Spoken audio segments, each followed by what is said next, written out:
은혜 받으신 하나님 말씀은 신약성경 고린도후서 4장 17절로 18절까지 말씀이 되겠습니다. 우리의 잠시 받는 환난에 경한 것이 지극히 크고 영원한 영광에 중한 것을 우리에게 이루게 하매니 우리의 돌아보는 것은 보이는 것이 아니요 보이지 않는 것이니 보이는 것은 잠깐이요 보이지 않는 것은 영원하매니라. 아멘.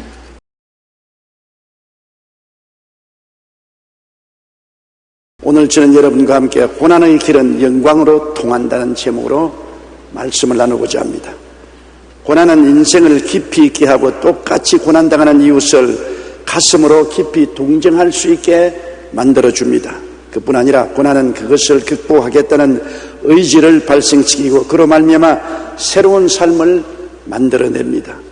우리 예수 믿는 사람들도 고난당하게 되면 진지하고 뜨겁게 하나님을 간절히 찾고 기도하게 되며 믿음이 향상되고 하나님의 응답을 체험하는 영광을 얻게 됩니다. 성경에 나타난 모든 하나님의 영광은 고난의 도전에 대한 하나님의 응답으로 나타난 것입니다. 첫째로 구약에서의 고난의 도전과 하나님의 영광을 우리는 많이 볼 수 있습니다.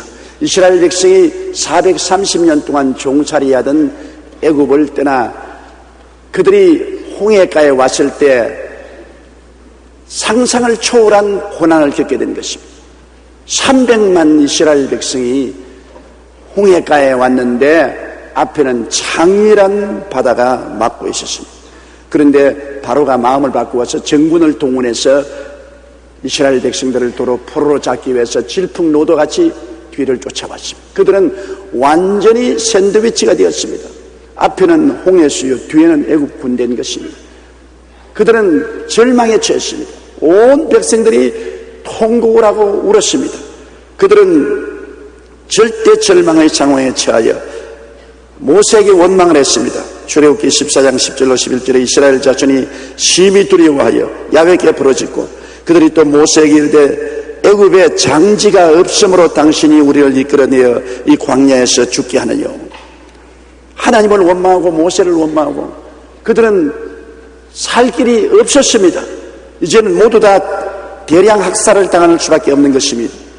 그런데 그들의 고난에 하나 다른 점이 있습니다. 왜냐하면 일방적으로 사람들이 고난을 당하면 절망할 수 있지만 이들은 하나님이 그들과 같이 계신 백성이었는 것입니다. 그들이 고난을 당하여 좌절과 절망만 했을 뿐 아니라 하나님께 부르짖는 사람이 그들 가운데 있었습니다. 일반적인 백성들은 다 원망하고 불평했지만 그 중에 지도자된 모세는 하나님을 알고 그는 하나님께 엎드려 부르짖어 기도하고 하나님의 음성을 들을 수가 있었습니다. 어떠한 고난에도 그곳에 하나님이 플러스가 되면은 기적이 일어나게 되는 것입니다. 고난이 일어날 때 부르짖어 기도하지 아니하면 하나님이 역사하지 않지만 부르짖어 기도하면 하나님의 손길이 움직이기 시작하는 것입니다. 고난이 없으면 부르짖지도 아니하고 부르짖지도 아니하면 하나님의 역사도 일어나지 않는 것입니다. 모세가 하나님께 부르짖고 난 다음 하나님의 응답을 받아 그는 이렇게 말했습니다. 출애굽기 14장 13절로 14절에 모세가 백성에게 이르되 너희는 두려워 말고 가만히 서서 야훼께서 오늘날 너희를 위하여 행하시는 구원을 보라. 너희가 오늘 본 애굽 사람을 또다시는 영원히 보지 못하리라. 야훼께서 너희를 위하여 싸우시리니 너희는 가만히 있을지니라. 고난이 없었으면 야훼 하나님이 나타날 필요도 없습니다.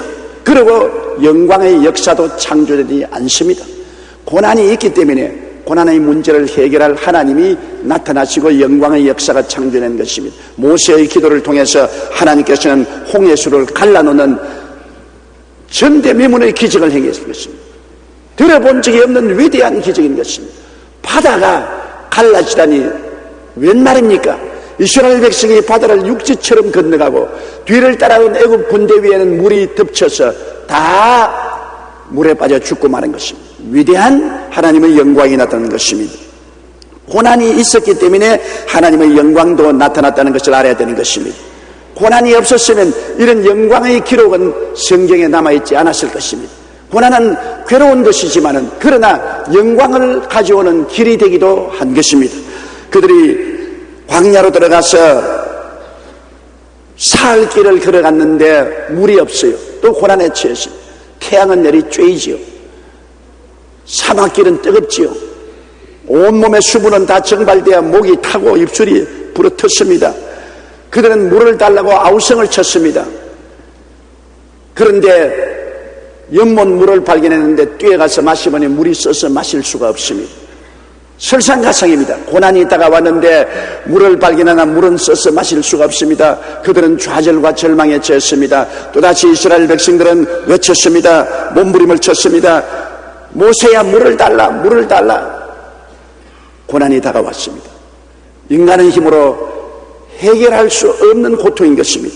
그러나 하나님께는 놀라운 기회가 다가오는 것입니다. 고난이 없으면 영광도 없습니다.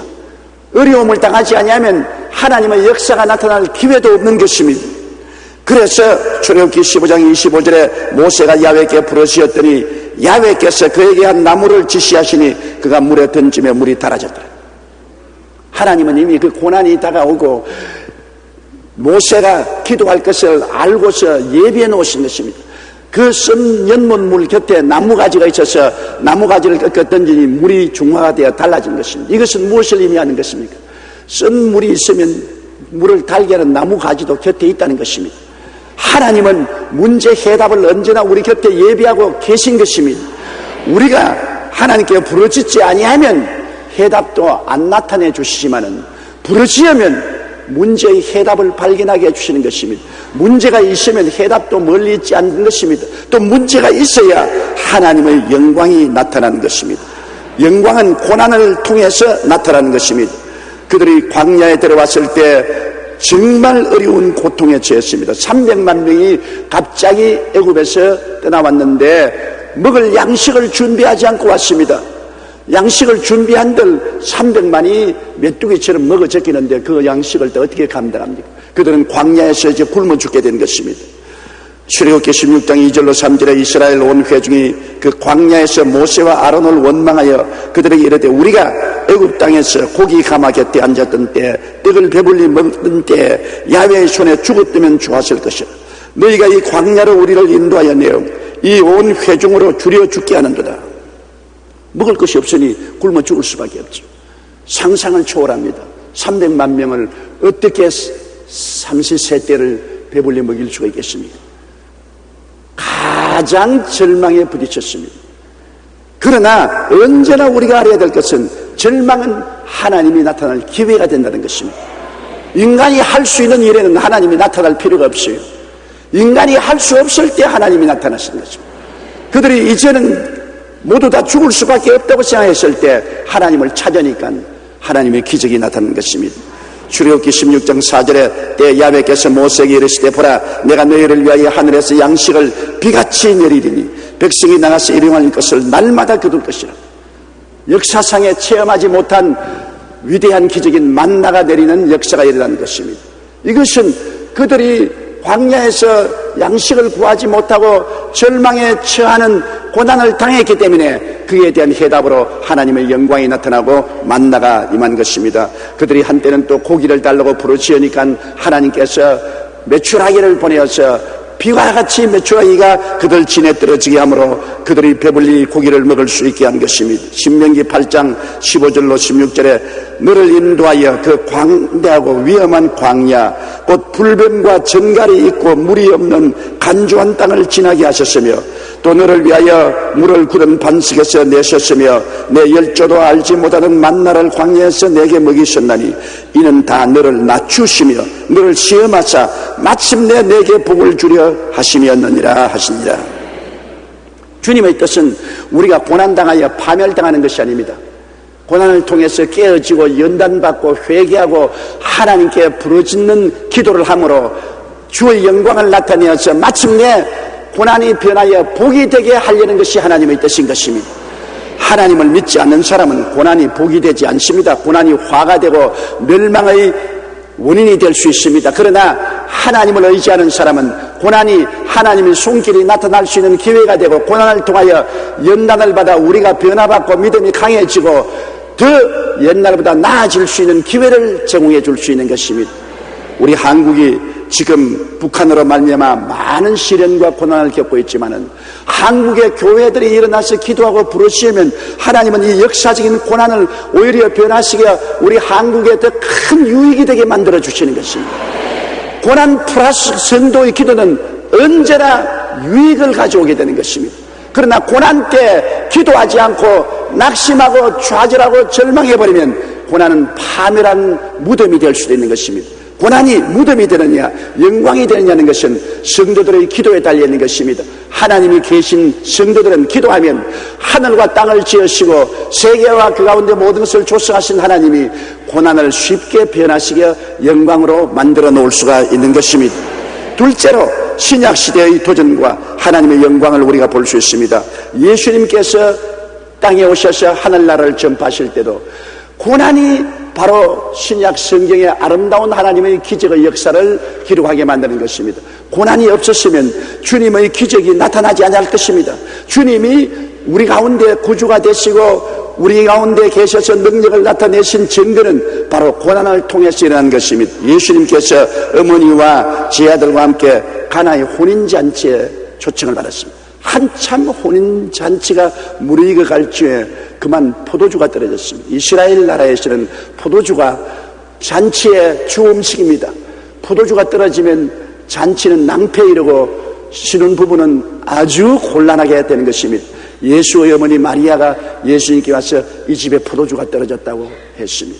예수님께서는 그 고난에 처했을 때 주님이 기적을 나타낼 수 있는 기회가 온 것입니다.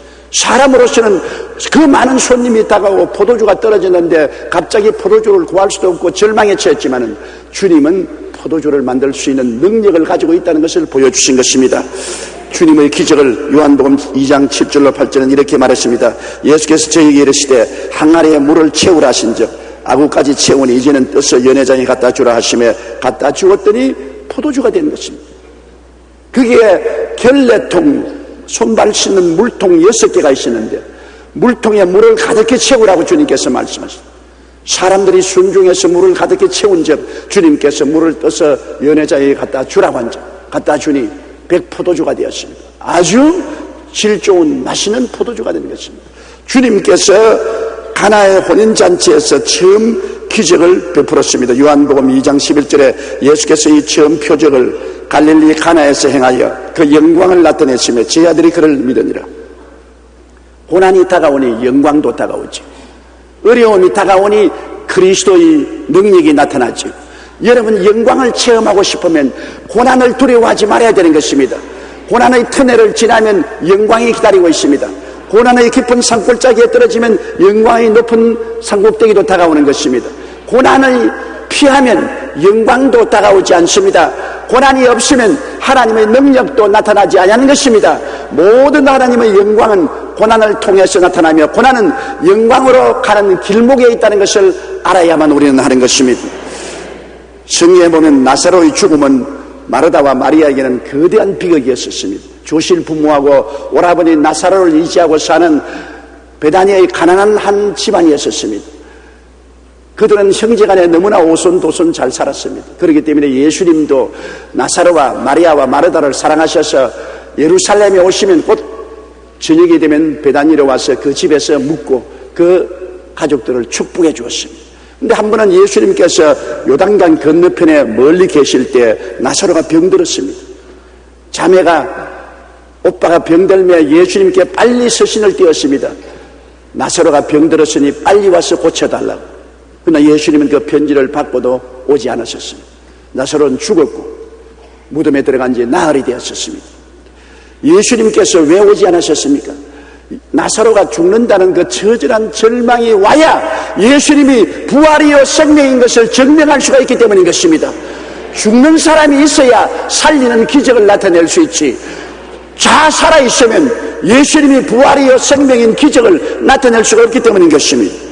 요한복음 11장 4절에 예수께서 들으시고 가라사대 이 병은 죽을 병이 아니라 하나님의 영광을 위함이요 하나님의 아들로 이를 인하여 영광을 얻게 하려 합니다. 죽어야 하나님의 영광이 나타나고 죽은 사람이 있어야 예수님이 부활시킴으로 하나님의 아들이 영광을 받을 수가 있다는 것입니다. 그러므로 고난은 영광으로 통하는 길이 되는 것입니다. 예수님께서는 오셔서 죽은 지 나흘이 되는 나사로의 무덤가에 서셔서 무덤의 돌을 옮기라고 했습니다. 마르다와 마리아는 고개를 흔들었습니다. 주님, 이미 오라버니가 무덤에 들어가서 죽은 지 나흘이 되어 썩은 냄새가 나나이다. 사람에게는 썩은 냄새가 나니 이제는 끝났습니다만 하나님에게는 죽은 지 하루 되나 이틀 되나 사흘 되나 나흘 되나 천년이 되나 만년이 되나 관계없습니다. 하나님은 무에서 유를 창조하는 하나님이기 때문에 말 한마디면 무슨 일이니 생겨날 수 있습니다. 바로 그것을 증명하기 위해서 나사로가 죽어서 나흘이 되어 무덤에 들어가서 썩은 냄새가 나도록 기다리신 것입니다. 예수님께서 나사로야 나오라 말 한마디 하시네 나사로는 살아서 싱싱하게 일어나서 나오게 된 것입니다. 그 자리에서 예수님이 보라 나는 부활이요 생명이라고 말했습니다. 이를 통해서 예수님은 마지막 때 주께서 호령과 천사장의 고함과 하나님의 나팔로 진의 하늘로 쫓아 강림하실 때 일어나라고 말하면 주 안에서 죽은 자가 수천 년 된 무덤에서도 일어날 것을 보여주신 것입니다. 주님은 부활이요 생명인 것입니다. 예수님 말 한마디에 어떤 죽은 사람도 다 살아나는 것입니다. 그러므로 예수를 구주로 모신 사람에게 죽음은 하나의 그리스도의 영광이 나타나는 기회가 되는 것이지 절망이 될 수 없다는 것을 보여주신 것입니다. 인간의 절대 절망인 죽음도 예수님 앞에서는 아무것도 아닙니다. 예수님께서 십자가에 올라가셔서 우리의 죄를 짊어지시고 마귀와 세상을 그 몸에 담당하시고 질병과 저주와 죽음을 담당하시고 십자가에서 몸을 찢고 피 흘려 죽으셨어요. 사람들은 예수님이 이제 끝장났다고 생각했습니다. 제자들도 그들의 소망이 다 끝나고 좌절과 절망만 다가왔다고 생각했습니다. 로마 군인들은 예수 그리스도를 죽이고 그 밑에서 도박을 했습니다. 제사장이나 바리새인이나 사두개 교인들은 축배를 올렸습니다. 예수님을 따르는 사람들은 좌절과 절망하여 모두 다 뿔뿔이 헤어졌습니다.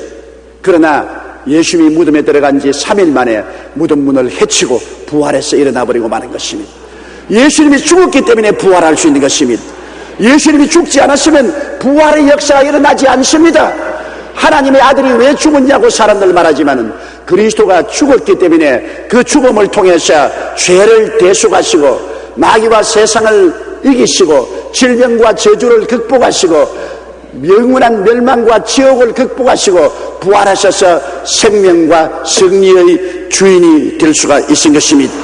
그렇기 때문에 하나님은 예수 그리스도를 통해서 영원한 승리를 증명하신 것입니다. 죽음이 있어야 부활도 있고 죽는 자가 있어야 사는 자도 있는 것입니다. 예수님이 죽으셨기 때문에 부활이요 생명이 되어서 이제는 영원토록 사망과 음부의 열쇠를 줄 수가 있는 것입니다. 고린도전서 15장 55절로 57절에 사망아 너희 이기는 것이 어디 있느냐 사망아 너희 쏘는 것이 어디 있느냐 사망에 쏘는 것은 죄요 죄의 권능은 율법이라 우리 주 예수 그리스도로 말미암아 우리에게 이김을 주신 하나님께 감사하노라. 이제 우리는 예수 안에서 사망도 이기고 무덤도 이기고 영원한 천국의 영광으로 가슴이 가득 차게 된 것은 예수님이 사망을 이기고 승리의 씨앗이 되어 우리 속에 들어와 계시기 때문인 것입니다.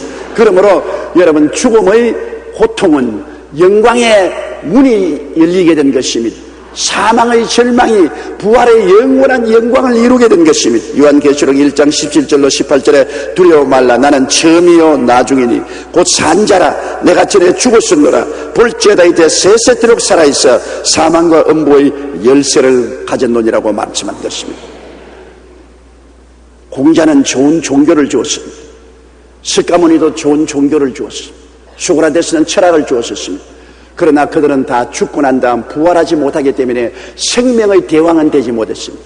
예수님은 만일 부활하지 못했으면 공자나 석가나 소크라테스나 다를 것이 없을 것입니다. 훌륭한 철학을 줄 수 있고 훌륭한 교훈을 줄 수 있고 훌륭한 종교를 줄 수 있습니다. 그러나 죽음이라는 거대한 절망의 벽에 부딪혀서 산산조각이 날 수밖에 없을 때 그 죽음을 극복하고 일어남으로 말미암아 그리스도는 단지 우리 철학자요 종교가요 교훈자가 아니라 부활이요 생명이요 생명의 주가 되신다는 것을 증명하신 것입니다. 고난은 영광을 가져오는 기회가 되는 것입니다. 우리에게 많은 크고 작은 고난이 다가오지만은 우리가 기도하면 고난을 극복하는 하나님의 영광이 나타나서 이를 통하여 우리에게 더 나은 승리의 삶을 체험하게 만들어주는 것입니다. 셋째로 우리의 삶의 도전과 하나님의 영광에 대한 것을 우리가 알아봐야 될 것입니다. 우리가 이 세상에 살면서 모든 사람은 다 고난을 당해요. 고난 안 당하는 사람은 아무도 없습니다. 큰 고난 당하는 사람, 적은 고난 당하는 사람 차별은 있지요. 그러나 모든 사람은 고난을 당합니다. 욥기 5장 7절에 인생은 고난을 위하여 났나니 불티가 위로 나름 같으니라.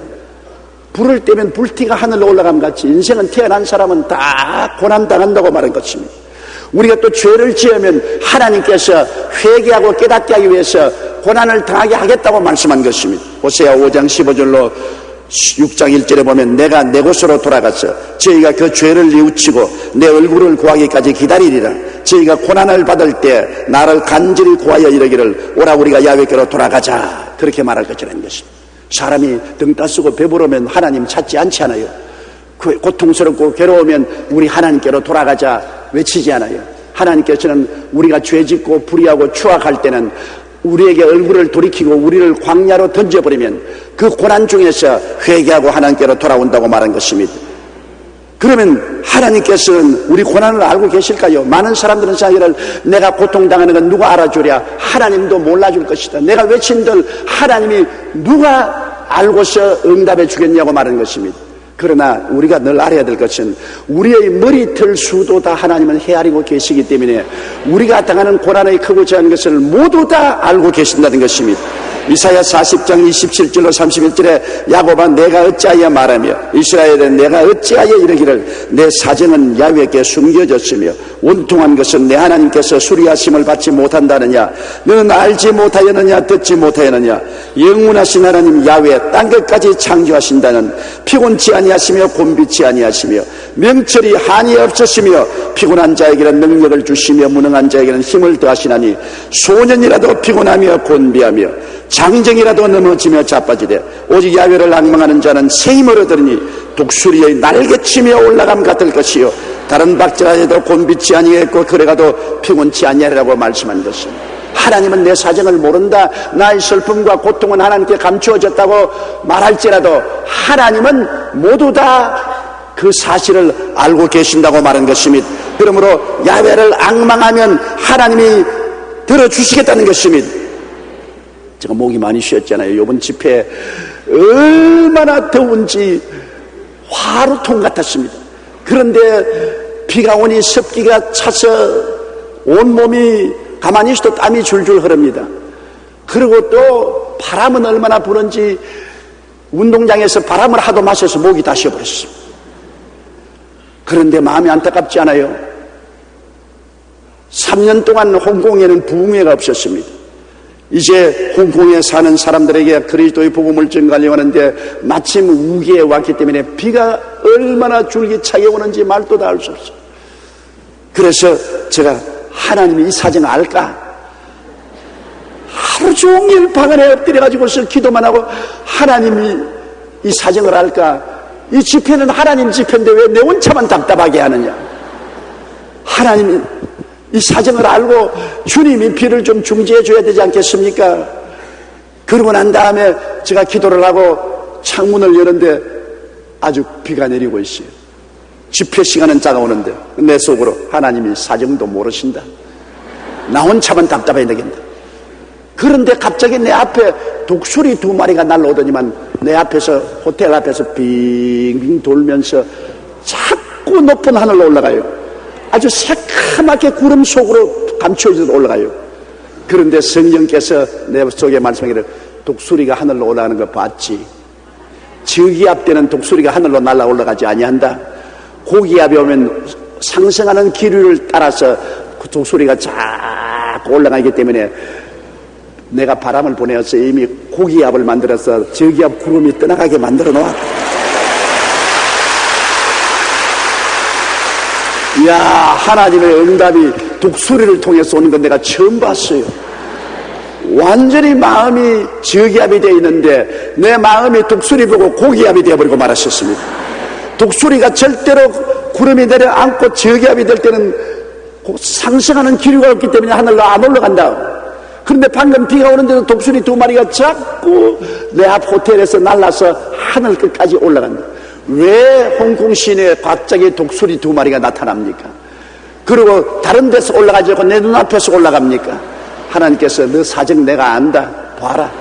고기압이 된다. 저기압은 사라지고 기압이 하늘로 상승하기 때문에 구름이 높이 뜨게 되고 비는 안 온다. 그런데 아닌 게 아니라 집회 전까지 오던 비가 집회 장소에 들어가니까 비가 그쳤습니다. 이게 큰 기적이었었습니다. 다른 병 낫는 기적은 아무것도 아니에요. 이튿날 저녁에도 한 가지입니다. 차 타고 바로 집회 장소로 가는데 비가 쏟아지기 시작해요. 그래서 아유 하나님, 어제는 비가 안 왔는데 이제 집회 장소를 들어가는데 왜 비가 옵니까? 마음속에 성령께서 하나님의 자연 에어 컨디셔닝이다. 비가 안 오면 오늘 더워서 설교 못한다.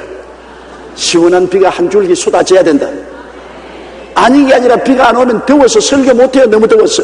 근데 비가 오면 싹 오고 나니까 시원하지요. 앉은 사람이 다 자연 비를 맞고서 시원해지는데 그 다음 강대에 올라가니까 바람이 부는데 몇 가지 안 남은 내 머리 트릭도 다 바람에 다 날렸어. 시원하게 말씀을 전할 수 있습니다. 물론 바람을 많이 마셔서 저희 목은 쉬었지만은 하나님께서 우리 사정을 모른다고 생각할 때가 많은데 실제는 하나님이 우리의 생각하고 일어서고 앉는 것까지 다 알고 계신다는 것을 늘 증명해 주시는 것입니다. 주님은 어떻게 하실 줄 주님이 다 알고 계셔요. 한 번은 예수님께서 제 아들 데리시고 베세다 광야에 갔는데 남자만 5,000명, 여자가 2만 명 함께 모여왔습니다. 말씀을 듣고 해걸음이 되니까 그들이 다 배가 고파 절절 맵니다. 그때 주님께서 제 아들을 불러셨습니다. 성경은 이렇게 말하고 있습니다. 요한복음 6장 5절로 6절에 예수께서 눈을 들어 큰 무리가 자기에게 오는 것을 보시고 빌립에게 이르시되 우리가 어디서 떡을 사서 이 사람들로 먹게 하겠느냐 하시니 이렇게 말씀하시면 친히 어떻게 하실 것을 아시고 빌립을 시험코자 하십니다. 우리가 문제를 당할 때는 주님이 어떻게 해결할지 알고 계십니다. 어떻게 해결할지 알고 계심에도 불구하고 우리를 시험해 보시는 것입니다. 너가 진짜로 믿느냐 안 믿느냐, 진짜로 긍정적인 태도를 취하느냐 아니냐, 진짜로 하나님이 간섭해 줄 것을 기대하느냐 안 하느냐 주님께서 시험해 보시는 것입니다. 빌립은 낙제했지요. 주님, 이 많은 사람을 먹이려면 많은 돈이 필요한데 선박 300데나리나 되는 돈이 필요한데 우리에게는 그 돈이 없습니다. 광야입니다. 시간도 늦어 떡 살 곳도 없습니다. 못 먹입니다. 빌립은 낙제했지요. 그러나 안드레는 광야에 예수님이 계신 것을 바라보고 그는 그리스도가 기적을 행할 수 있다는 것을 믿고 꿈을 가지고 기대했기 때문에 보리떡 5개와 물고기 2마리를 구해서 예수님께 가져오시니 예수님이 기쁘게 축복하사 이를 나누어 주니 그 모든 사람들이 다 배불리 먹고 12바구니를 남게 하신 것입니다. 주님은 어떻게 하실지를 알고 계신 것입니다. 여러분 개인 가정생활 자녀 사업의 모든 문제에 부딪혔을 때 주님은 어떻게 하실 줄을 알고 계십니다. 그러나 주께서는 여러분 사정을 다 알고 어떻게 하실 줄 알고 계시지만은 여러분이 하나님께 부르짖어 기도하고 믿어주기를 고대하고 계신 것입니다. 여러분이 꿈을 가지고 믿음을 가지고 기적을 기대하고 나오기를 기대하고 계신 것입니다. 그렇기 때문에 여러분 문제를 당했을 때 이미 해결 방책은 있다는 것을 알아야 되는 것입니다. 마라의 쓴 연못물에 이스라엘 백성이 갔었을 때 연못물만 쓴 것이 아니라 주님은 이미 물을 달게 한 나무도 그 옆에 나서 기다리게 만들어 준 것입니다. 기도하지 않을 때 눈에 안 보였죠. 그러나 그 기도하니까 모세의 눈을 열어서 그 나무가지를 보여주어서 나무가지를 그 물에 던졌지 않습니다. 원망하고 불평하고 탄식하면 쓴물밖에 안 보입니다. 그러나 그 좌절과 절망에서 하나님의 기적을 바라보고 꿈을 가지고 믿고 기도하면 해답도 눈앞에 보이게 되는 것입니다. 하나님은 해답 없이 문제를 우리에게 보내지 않습니다. 문제가 오면 해답도 반드시 온다는 것을 알게 되시기를 주의 이름으로 축원합니다. 그러므로 주님께 맡기고 문제가 생길 때는 우리가 기도해야 되는 것입니다. 왜? 고난은 영광으로 통하는 길이기 때문에 그 고난을 통할 때는 영광이 오도록 기도를 해야 됩니다. 기도가 영광이 오는 파이프가 되는 것입니다. 시편 37편 5절로 6절에 너희 길을 야훼께 맡겨라. 저를 의지하면 저가 이루시고 내 의를 빛같이 나타내시며 내 공의를 정오의 빛같이 하시려고 말씀하신 것입니다. 고린도전서 10장 13절에 오직 하나님은 미쁘사 너희가 감당치 못할 시험당함을 허락지 아니하시고 시험당할 점에 또한 피할 길을 내사 너희로 너희 감당케 하시나니라. 시험이 오면 피할 길도 하나님이 예비하신다는 것입니다. 시험만 오면 우리가 시험에 빠져 절망하고 말죠. 그러나 기도하면 피할 길도 주님이 눈에 보여지게 해주신다는 것입니다. 허슨 테일러라는 영국의 유명한 선교사가 중국 내륙에 들어가서 양조에서 선교사역을 할 때입니다. 선교사들이 일요 선교를 열심히 하자 예수님을 반대하는 양조의 학자들과 일부 군인들이 선교사에 대한 나쁜 유언비어를 퍼뜨렸습니다. 그 결과 사람들 사이에는 선교사들이 죽어가는 사람들이 눈알을 도려내고 어린아이들을 잡아먹으며 아이 변 여자의 배를 갈라서 그것으로 약을 만든다는 터무니없는 소문을 퍼뜨렸습니다. 이 말을 들은 사람들은 분노해서 폭도로 변했습니다. 많은 선교사들이 돌에 맞고 심한 상처를 입었습니다. 이 소식은 영국에까지 전해져 급기야 국가 간의 문제로 발전했습니다.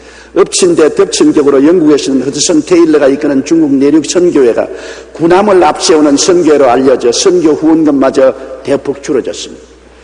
이제 200여 명이 넘는 선교사를 가진 선교회는 재정적인 심각한 문제에 부딪혀서 영국이 선교사를 파송한 이래로 최대의 위기에 처했습니다. 그러나 허드슨 테일러는 사람들에게 구차한 변명을 하기보다 오히려 하나님 앞에 나가서 문을 닫고 엎드려 주님께 부르짖습니다. 주님, 중대한 위기에 처했습니다. 이 어려운 문제를 사람으로 해결할 수 없지만 문제가 있으면 해결책도 있는 줄 압니다. 주님께서 문제를 해결해 주시옵소서. 절대절명의 위기에서 허슨 테일러는 하나님께 부르짖게 됐습니다. 그러자 얼마 후에 세계적으로 유명한 고아의 아버지인 조지 뮬러 목사님부터 2,000파운드의 수표와 함께 격려의 편지가 도착했습니다. 하나님은 조지 뮬러 목사님을 통해서 2,000파운드라는 어마어마한 금액을 보내고 그리고 격려의 편지를 보냈습니다. 영국에서는 얼마 있지 않자 오해가 풀려 이전보다 더 크게 허드슨 테일러를 후원하는 모임이 생겨서 문제가 오히려 변하여 큰 영광이 되고 마는 것입니다. 옛날에는 허드슨 테일러가 중국 내지에 선교하는 것조차 몰랐는데 이것이 신문에 나고 소문이 났기 때문에 온 영국이 다 알고 그 다음 영국 교회가 기도하기 시작하고 더 많은 후원금을 보내서 내지 선교가 크게 부흥할 수 있는 것입니다. 우리가 어떤 고난을 만난다 할지라도 하나님께서는 다 알고 계십니다. 그러므로 기도로 하나님께 매달리고 기다리면 문제 해결은 하나님이 해주시는 것입니다. 나의 힘과 능으로 되지 않습니다. 하나님이 문제 해결을 해주시는 것입니다. 제가 홍콩에서 늘 그런 기도를 했습니다. 하나님, 나는 기도할 뿐입니다. 천기는 하나님이 주장하시지 나는 구름 한 점도 움직일 수 없습니다. 하나님이 천기를 주장하시니 나는 아무것도 못하지 않아요. 앉아서 기도만 합니다. 하나님은 하실 수가 있습니다. 하나님께 바라봅니다. 우리는 하실 수 있으신 하나님이 계십니다. 안 믿는 사람은 하나님이 계시지 않기 때문에 자기 힘으로 할 수 없으면 절망할 수밖에 없죠. 그러나 우리는 자기 힘으로 할 수 없어도 할 수 있는 하나님이 우리와 함께 계시기 때문에 절망할 수가 없는 것입니다. 굳세게 끝까지 믿어야 되는 것입니다. 믿음이라는 것은 여러분 감각에 의지하는 것이 아닙니다. 보고 듣고 냄새 맡고 맛보고 손으로 만지기 때문에 믿는 것도 아니고 믿음이라는 것은 우리 과거의 경험을 통해서 믿는 것도 아닙니다. 믿음이라는 것은 인간적인 이성으로 믿는 것도 아닙니다. 믿음이란 눈에는 아무 전가 안 보이고 귀에는 아무 소리 안 들리고 손에는 잡히는 게 없어도 내 앞에 칠흑같이 어두워도 하나님이 말씀하시기 때문에 말씀을 믿는 것입니다.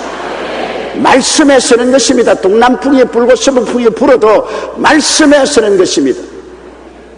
갈릴리 풍랑을 지나갈 때 배가 물이 가득해서 깔아지게 됐을 때 제자들이 예수님을 잠에서 깨워 일으키니 예수님이 일어나서 바다와 바람을 구지시며 잠잠해졌습니다.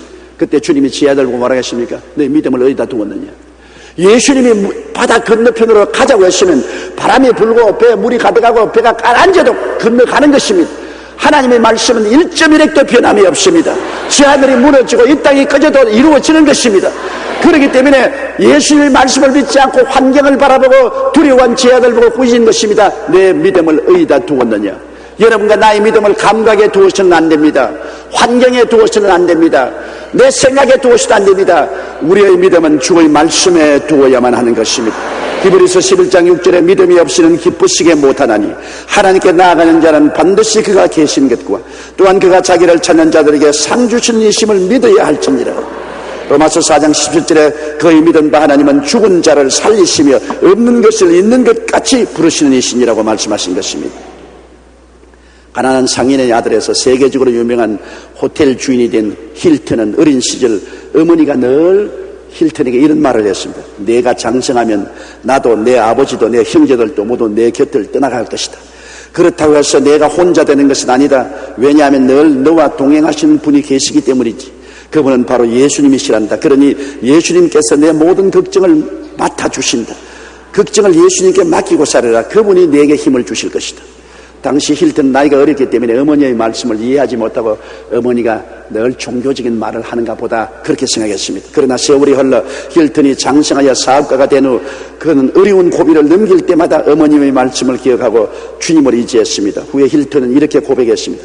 사업을 시작하고 처음으로 호텔이 파산하게 되었을 때 내 머릿속에는 지난날 이해하지 못했던 어머님의 말씀이 떠올랐다. 그래서 난 어려운 문제에 항복하지 않고 예수님께로 달려가 내 문제를 아뢰었다. 그리고 예수님을 의지했다. 그랬더니 예수님께서 내게 힘을 주셨다. 그 후로 나는 예수님을 의지해서 어떤 고난과 어려움도 이겨내고 결과로 세계적인 호텔 체인인 힐튼 호텔 체인을 만들 수가 있었다고 말하는 것입니다. 하나님께서는 우리의 고난을 알고 계시고 또 우리가 기도하면 고난을 이겨낼 힘과 용기도 주시고 하나님이 해답도 주실 것을 우리가 믿어야만 되는 것입니다. 믿는 자와 믿지 않은 자의 차이가 뭡니까? 예수 안 믿는 자는 고난을 당할 때 인간의 힘을 믿습니다. 그리고 인간의 힘으로 할 수 없으면 낭패합니다. 우리는 죽은 자를 살리시며 없는 것을 있게 하시는 하나님을 믿습니다. 그렇기 때문에 우리는 인간의 감각이나 체험에 의지하지 않고 하나님 말씀에 의지하고 주님께 끝까지 부르짖어 기도할 수가 있기 때문인 것입니다. 고난당할 때 원망하고 불평하고 단식하는 것은 참 쉽습니다. 괴로우면 원망이 나와요. 나는 믿음이 강하기 때문에 원망하는다. 여러분, 믿음이 강해도 원망 나와요. 나는 47년 동안 목회했지만 이번에 홍콩에서 나중에는 원망이 나오려고 하더라고요. 하나님, 내가 내 일 하러 왔습니까? 하나님 일 하러 왔는데 왜 자꾸 비를 줍니까? 무슨 내가 내 일을 하러 와서 모르겠지만 하나님 일 하러 왔는데 이렇게 속상하게 만듭니까? 비가 줄기차게 내리고 그런 생각이 마음에 떨어오고 입술에서 나오려고 그러더라고. 기도하는데 애써라 사탄아 물러가라. 어디에 감히 원망하느냐. 그래서 당장 바꿔서 주여 비를 주시는 것도 고맙습니다. 나는 모르지만은 주님이 필요하기 때문에 비를 주시지 않겠습니까? 또 주님께서 비를 주셔서 나로 고민하게 만들어준 것도 고맙습니다. 고민하기 때문에 내가 기도를 좀 더 많이 하게 되니 감사하지 않습니까? 기도를 바꾸었다고. 감사와 찬송하며 기다리는 것이 좋습니다. 고난당할 때 여러분 원망 불평 탄식하면 마음이 부정적이 되고 부정적이 되면 의심이 생기고 의심이 되면 마귀가 들어오게 되는 것입니다. 그러나 고난당할 때 우리가 감사하고 기다리면 감사는 긍정적이 되고 긍정적은 되면 믿음을 가질 수 있고 믿음이 있게 되면 하나님의 역사가 나타나기 시작하는 것입니다. 로마서 5장 3절로 4절에 우리가 환난 중에도 즐거워하나니 환난은 인내를 인내는 연단을 연단은 소망을 이루는 줄 알미로다. 환난이 있어야 인내심도 나오고 연단도 되고 연단을 받고 나면 더 소망이 커진다고 말하고 있는 것입니다. 시편 50편 14절로 15절에 감사로 하나님께 제사를 드리며 지극히 높은 자에게 성운을 갚으며 환난 날에 나를 부르라 내가 너를 건지리니 내가 나를 영화롭게 하리라고 말한 것입니다. 에레미야가 3장 26절 한번 따라 읽어주시기 바랍니다. 사람이 야훼의 구원을 바라고 잠잠히 기다림이 좋도다. 하나님 앞에 고난당할 때 감사하고 찬양하고 기도하며 잠잠하게 기다려라. 하나님을 기다리는 것입니다. 기도라는 것은 항상 부르짖는 것만 기도가 아닙니다. 여러분, 기도하고 난 다음에 나중에 할 말이 없거들랑 가만히 기다리는 겁니다. 여러분, 옛날에 임금님의 마음을 움직이려고 임금님 계시는 곳에 가만히 깔고 섰고 대제하지 않습니까? 그때 뭐 부르짖습니까? 밤낮으로 임금 앞에 머리를 숙이고 꿇어앉아 기다리는 것입니다. 우리가 하나님 앞에도 기도한다는 것은 하나님께 부르짖고 찬송하고 그러다가 나중에 지치거들랑 아무 말도 하지 않고 기다리는 것도 기도가 되는 것입니다. 하나님 앞에 잠잠하게 참아 기다리라고 말한 것입니다. 그러면 그것도 하나님이 바라봐 주시는 것입니다.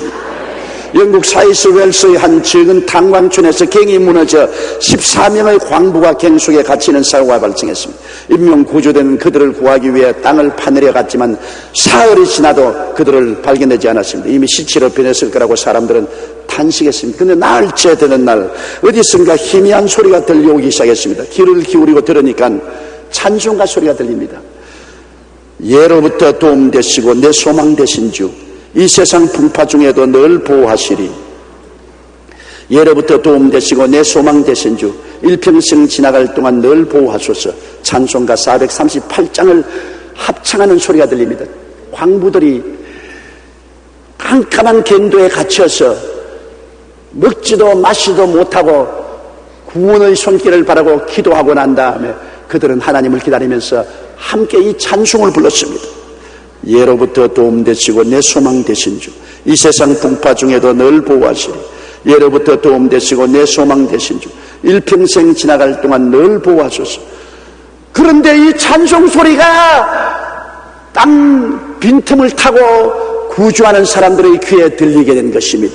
그래서 그 찬송소를 향하여 땅을 파고 들어가니까 고스란히 갱도에 갇힌 14명의 광부들이 살아있어서 그들을 구원할 수가 있는 것입니다. 기도하며 찬송하며 하나님의 도우심을 기다렸기 때문에 살았지, 원망하고 불평하고 단식하고 조바심을 가지고 발부등을 쳤더라면 지풀에 죽어버리고 말았을 것입니다. 고난 가운데 있는 여러분이 있습니까? 하나님께 기도했다면 감사하고 찬송하며 기다리십시오. 하루도 좋고 이틀도 좋고 열흘도 좋고 기다리십시오.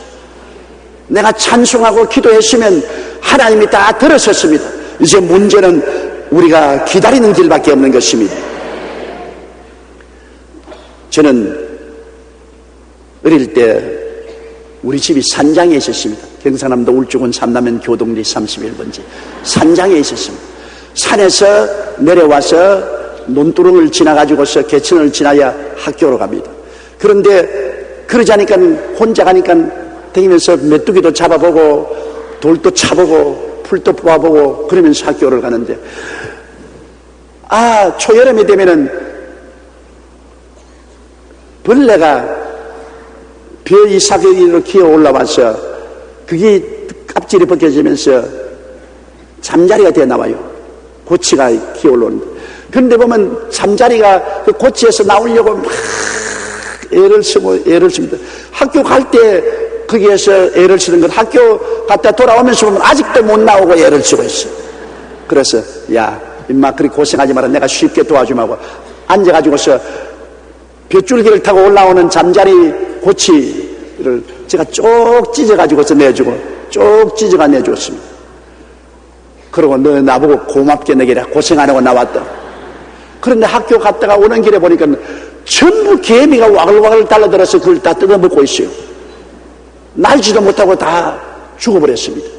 그래서 제가 이상인에게 학교 가서 선생님께 물었으면, 선생님, 나비가 되는 고치가 못 나와서 몸부림을 치는데 제가 쭉 찢어서 나오게 해줬더니만 날개가 펴지도 안 하고 개미들이 달라들어서 다 파먹어버리는데 왜 그랬습니까? 야 이놈아, 내가 잘못했다. 이놈들이 그 고치 좁은 곳에서 나온다고 몸부림을 칠 때 몸에서 기름이 나와서 날개를 적심으로 나오면 날개가 쫙 햇빛에서 벗겨져서 날 수가 있는데, 몸을 좁은 구멍에서 나온다고 몸부림치면서 몸에서 기름이 나와서 날개를 적셔주어야 날개가 펼치는데 네가 쭉 찢어버리니까 기름이 안 나와 날개가 쪼글쪼글 해져버려가지고서 땅에 기고 날지 못함으로 개미밥이 되지 않았냐. 맞았습니다. 잠자리가 활짝 날개를 펼 수 있는 것도 조그마한 고치 속에서 나온다고 몸부림쳐서 몸에서 기름이 나와서 날개를 적셔야 햇빛에서 그 날개가 활짝 펴지는 것처럼, 우리가 기도가 활짝 펴지고 신앙이 활짝 펴져서 믿음, 소망, 사랑의 날개를 펴고 나르려면 고난의 고치를 통해서 기름이 나와야 되는 것입니다. 고난 없는 믿음, 소망, 사랑의 평강, 희락은 없습니다. 우리가 신앙의 날개를 활짝 펴고 영광스럽게 되기 위해서는 고난의 터널을 지나야 되는 것입니다. 성경 창세기부터 계시록까지 읽을 거리가 그렇게 많고 우리가 마음의 감동을 느끼고 믿음을 얻는 것은 많은 고난을 당한 때 기도함으로 하나님이 응답한 기적의 기록이 바로 성경인 것입니다. 고난이 없으면 하나님의 기적도 나타나지 아니했고 하나님의 기적이 나타나지 않으면 성경도 기록되지 않았을 것입니다. 고난은 바로 여러분과 나에게 하나님이 기적을 보내겠다는 표시인 것입니다. 모든 고난의 길은 주님을 믿고 의지하며 기도하고 낙심치 않으면 영광으로 나아가는 길이 되는 것입니다. 문제가 없으면 해답도 없고 고난이 없으면 영광도 없다는 것을 우리가 알아야만 하는 것입니다. 우리의 잠시 받는 환난에 경한 것이 지극히 크고 영원한 영광에 중한 것을 우리에게 이루게 함이라고 말하는 것입니다. 또한 성경에는 생각건대 현재의 고난은 장차 우리에게 나타날 영광과 좋게 비교할 수 없다고 말하는 것입니다. 지금 땅에서 우리가 고난당함으로 말미암아 회개하고 자복하고 부르짖고 기도해서 우리 영혼이 성장하면 그가 장차 그를 말미암아 받을 영광과는 도저히 그 고난은 비교할 수 없다는 것입니다. 될 수 있으면 고난 안 받는 것이 좋지요. 고난을 좋아할 사람 아무도 없습니다. 그러나 고난을 받지 아니하면 영광도 없다는 것을 알아야 되는 것입니다. 여러분의 신앙이 자라는 것은 고난의 밥을 먹고 자라는 것입니다. 그러므로 고난당할 때 낙심하지 마십시오. 고난당할 때 여러분 하나님이 계시기 때문에 고난은 다 영광으로 변하는데 적은 고난은 적은 영광으로, 큰 고난은 많은 영광을 가지고서 여러분께 다가올 것입니다. 이번 홍콩 성회의 사람들은 다 입을 모아 말하기를 조목사 설교를 통해서 은혜 받는 것보다도 비가 안 오는 것으로 은혜를 더 받았다고 그랬었습니다. 비가 원래부터 안 왔으면 영광도 안 나타날 것인데 집회 직전까지 비가 쏟아지다가 집회만 시작하면 비가 그치고 또 집회를 마치고 나면 또 비가 쏟아졌으니까 하나님이 살아서 역사한다는 영광을 보여줄 수가 있는 것입니다. 그러므로 오히려 고난당한 것이 큰 유익이 되었던 것입니다. 우리 고개 숙여 기도드리겠습니다. 사랑이 많으신 우리 하나님 아버지요, 우리가 이 땅에 사는 동안 고난당하지 않을 사람은 없습니다. 적고 큰 고난을 당할 때 하나님이 계시기 때문에 우리는 감사하고 찬미하고 기다릴 수가 있습니다. 하나님이 없는 사람은 좌절하고 절망하고 낙심할 수밖에 없지만은 하나님이 계시고 천지와 만물을 지으신 그 하나님이 우리를 사랑하고 우리 곁에 계심으로 하나님은 모든 고난을 합동하여 유익이 되게 만들어 주실 것을 알고 있기 때문에 담대할 수 있사옵니다. 아버지 하나님, 우리 성도들 중에 고난을 당한 자가 많이 있습니다. 크고 작은 고난 당할 때 하나님 앞에 엎드려 기도하게 도와주시옵소서. 낙심하지 말고 믿음으로 기도하고 하나님께 기다리게 하여 주시옵시고 하나님의 영광을 체험하게 도와주시옵소서. 예수님 이름으로 기도드리옵나이다. 아멘.